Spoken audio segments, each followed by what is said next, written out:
All right, we're going to look at lesson 1.3, watch and write. So this is, the objective for this lesson is, I can find the absolute value of integers. Absolute value is a new term to us, and it's very similar to opposites. So let's review opposites really quick.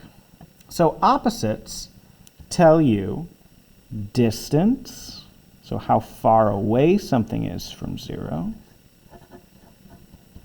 and direction, which side. For example, if we wanted to look at 3, for example, so 1, 2, 3, this is 3 on a number line.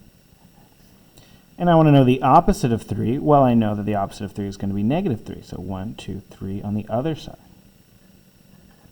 So the opposite tells us not only is the distance 3, but the negative tells us it's 3 to the left.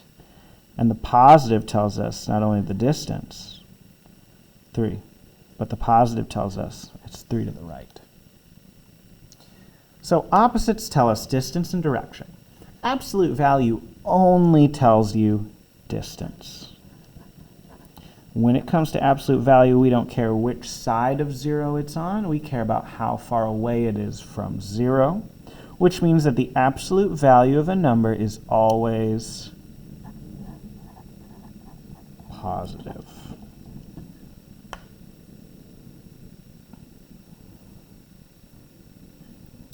So if I'm looking at the absolute value of 3, the absolute value of 3 is 3. How far is it away from 0? 1, 2, 3. The absolute value of negative 3 is just how far away it is from 0. 1, 2, 3. Notice both of these 3's are positive. There's no negatives in absolute value. Let's do some examples.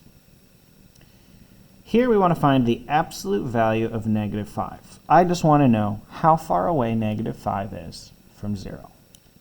So here's negative 5. Let's figure out how far it is from 0. 1, 2, 3, 4, 5. Notice the absolute value in this case is the same as the opposite. The absolute value of a negative number is going to be the opposite because it is the positive version of the number. But if we wanted to look at the absolute value of a positive number like 7, let's plot that, 5, 6, 7. Let's count how far away it is from 0. I'm going to start at 0. 1, 2, 3, 4, 5, 6, 7. The absolute value of 7 is just 7. Not negative 7, positive 7. So the absolute value of a positive number is the same number, because absolute value is always positive. Whether we're starting with a positive or a negative number, the absolute value is just the distance, just the positive version of the number. When working with absolute value, we use some specific symbols. You're used to working with symbols. For example, if I said 2 plus 2 is 4, there's a symbol for each one of these words. We would write this as 2 plus 2 is 4. We replaced each word directly with a symbol. Plus is a plus sign. Is can mean equals. Now, when we're talking about absolute value, there are very specific signs we use. If we wanted to write the absolute value of negative 6 is 6, we would write it like this. The absolute value of negative 6 is 6. Absolute value are these little bars right here. You see those? That means we're taking whatever number is inside them and making it positive. Let's do some practice. So this says the absolute value of 4 is or equals, and the absolute value of a positive number is the same number. So the absolute value of 4 is just 4.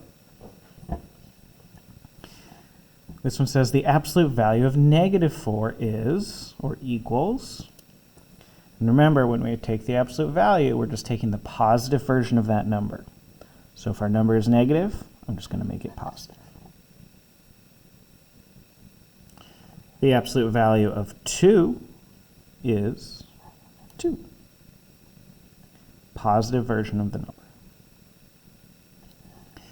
The absolute value of negative 12 is 12. Just the positive version of that number. The absolute value of negative 56 is 56. The positive version of that number. The absolute value of 102 is 102. The positive version of that number. The absolute value of negative 568 is going to be positive 568. We take the positive version of the number within our absolute value symbols. Lastly, we have the absolute value of 0, which is always just going to be 0. Remember, there's no such thing as a negative 0. We just take the positive version of that number. All right, go ahead and dive into your must-do practice and let me know if you have questions.